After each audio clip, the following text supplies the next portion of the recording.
మాసంలో వచ్చేటటువంటి శుక్లపక్షంలో వచ్చేటటువంటి ఏకాదశి నాడు ఉత్థాన ఏకాదశి లేదా ప్రబోధన ఏకాదశి అంటారు. శ్రీ మహావిష్ణువు పాలసముద్రంలోంచి నిద్రలేస్తారు. ఆ రోజున ఆషాఢ మాసంలో మొదలు పెడతాడు ఆ నిద్ర. అది యోగ నిద్ర.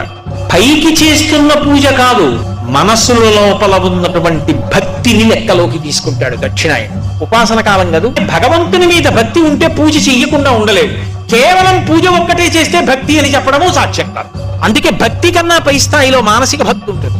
ఆ లోపల ఎంత ఎదుగుతున్నాడో అన్నదాన్ని పరమేశ్వరుడు చూస్తూ ఆ చూడ్డానికి ఇక్కడ కన్నులు మూసి లోపలికి చూస్తాడు. అది యోగ నిద్ర.